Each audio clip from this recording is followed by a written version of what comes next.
Everything in the universe is geometric, whether it's people, trees, cats, planets, solar systems, stars, you name it. Anything in the universe can be measured on a geometric scale. Having said that, it's important to note that creation is also geometric. What we're going to be looking at today is the pattern of creation. Essentially, what this means is that everything in the universe comes out of this single pattern. I'm not making this up. This single image will change everything. When I mentioned in Lesson 5 that the ancient Egyptians and even more ancient civilizations knew about a deeper, basic understanding of the universe, this is the flower of life, and it is also the creation pattern of everything in existence. Even non-tangible things, emotions, thoughts, music in its entire spectrum, everything comes from this image. Okay, so there are 13 information systems that comes out of the flower of life. Today, I'm going to show you how physical reality can manifest itself, which is just one of the 13 systems. In future lessons, we will look at more. It's also important to note that at first it may not make sense. I ask that you do not choose immediately to shut this out, and just watch with an open mind, and try and see this in a new way. Also, I want to tell you that by learning about sacred geometry simply by observing, you are absorbing only a very minuscule amount of information. If you really want to learn more, you must begin to draw it yourself. I kid you not, when you do this, you begin to see things in a new way. You begin to understand why things are done in the way that they are done. Promise.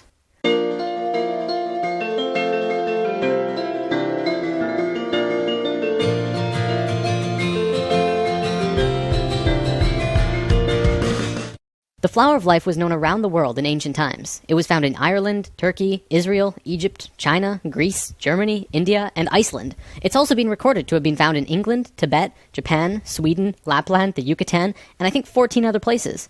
This thing is everywhere. Not only that, but everywhere around the world it has the same name, the flower of life. Now, to understand the flower of life, first we have to talk about how it's formed. This could get incredibly complex, so I'll try and keep it simple. Imagine consciousness, or spirit, floating in a void, which means it's nothingness, and then spirit. No physical body or mind, just spirit, and that's it. Then blackness, essentially nothing, all around the spirit, for infinite. Spirit decides to do something, so it expands its consciousness all around itself as far as it can go without moving. It creates a sphere around itself. This is the first circle in the flower of life. Then, spirit has an awareness of what's around itself in 360 degrees.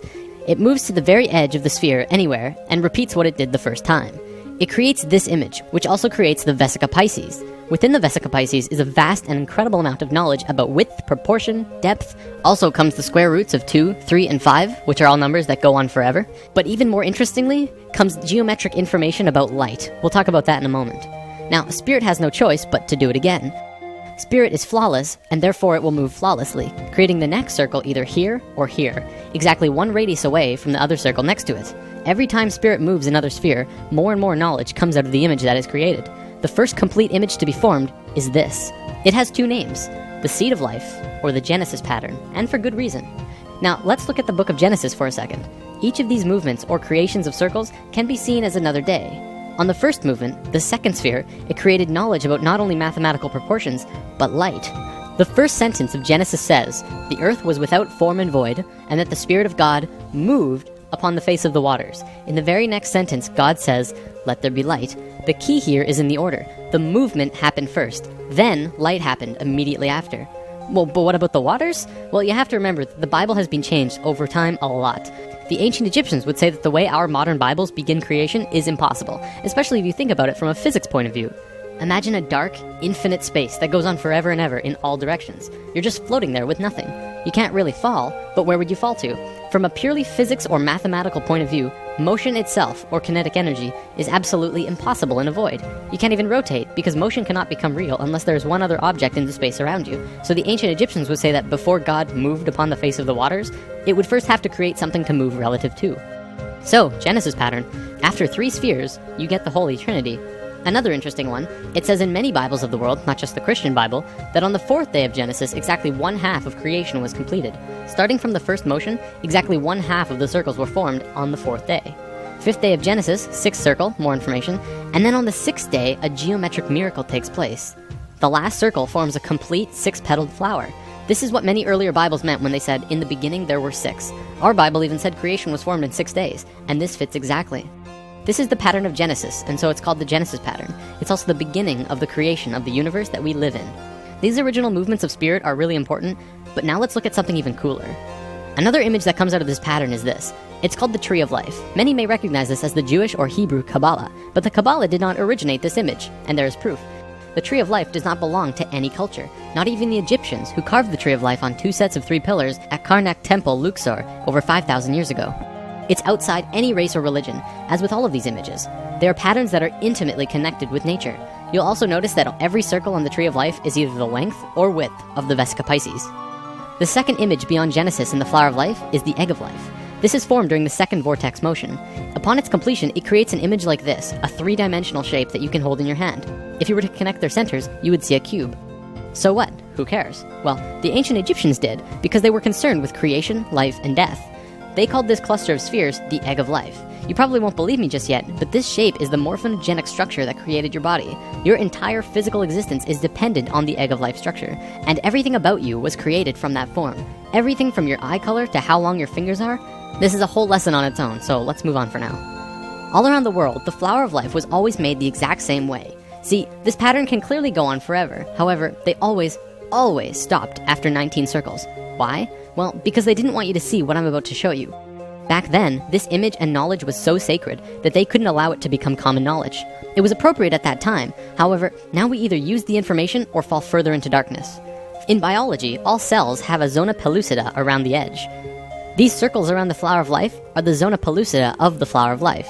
You must remove these, then complete the spheres that were cut off by the zona pellucida. With one more step, you will have the secret. Finish the drawing, add the final missing circles, giving you this. This image is the Fruit of Life. This pattern of 13 circles is one of the holiest, most sacred forms in existence. It's called the fruit because it is the result, the fruit, from which the fabric of the details of the reality were created. Remember when we talked about male and female energy, lesson 4? As you can see, this image is female. It has no straight lines. However, when you combine male lines with these female circles, something amazing happens. What you do is draw a straight line from the very center of every single circle to every other circle in this image. When you do this, you get an image which is known throughout the universe, everywhere, as Metatron's cube. It is one of the most important informational systems in the universe, one of the basic creation patterns in existence. So what is Metatron's cube? Well, anyone who has studied sacred geometry, or even regular geometry for that matter, knows that there are 5 unique shapes in the universe, and that they are crucial to understanding both regular and sacred geometry.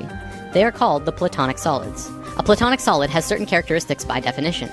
First of all of its faces are the same size. For example, a cube, the most well-known Platonic solid, has a square on every face, so all of its faces are the same size.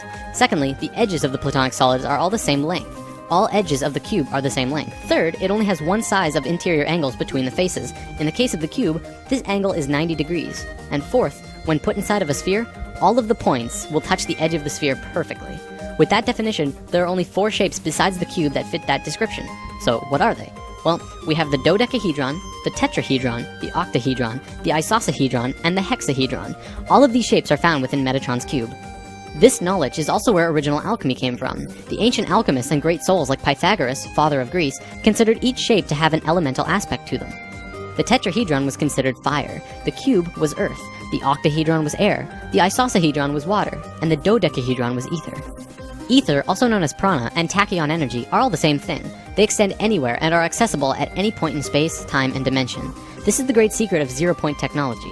The sphere is voidness.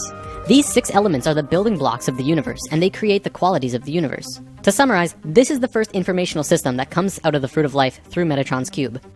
In alchemy, they rarely discussed ether. I've read that in the Pythagorean school, if you even uttered the word dodecahedron outside of the school, they would kill you on the spot. That's how sacred this shape was. 200 years later, when Plato was alive, he would discuss it, but only very carefully. This is because the dodecahedron is near the outer edge in your energy field, and is the highest form of consciousness. There's quite a bit more here, but I don't think I can go much further on it right now. Anyways, recognize this? The periodic table of elements? Every single element on this table has a geometric relation to one of these 5 shapes. Modern scholars ridiculed this idea until the 1980s, when Professor Robert Moon at the University of Chicago demonstrated that the entire periodic table of elements, literally everything in the physical world, is based on these same 5 forms. In fact, throughout modern physics, chemistry, and biology, the sacred geometric patterns of creation are being rediscovered. Another example is the Egg of Life that I showed you earlier. Hopefully that will help you to understand just how incredible and important of a discovery this truly is. Everything that modern science knows about the elements and reality are tied together through the Platonic solids, which come out of Metatron's cube, which is formed out of the Fruit of Life, which comes from the Flower of Life, which is made by spirit. Damn. Whether you're convinced yet or not, this is the missing piece of the puzzle. It all comes down to spirit. Don't forget, this is just one of 13 informational systems that created the universe. If you want to study this on depth in your own, the best resource I'm aware of is the book The Ancient Secret of the Flower of Life. Alright, I'm going to wrap up with something I think you'll enjoy. Do you believe in aliens? Even after Lesson 5, I realize many of you might be skeptical. Would you believe me if I flat out told you that aliens have been coming to Earth and helping us for a very long time now? No? How about now? This is the flower of life in a crop circle. Remember, the flower of life is not only tied to everything in the universe, but consciousness, spirit, as well. Here's another one, and another one. Here's the Vesica Pisces in a crop circle. See, by creating these crop circles, aliens have been actually affecting and helping the consciousness of the planet.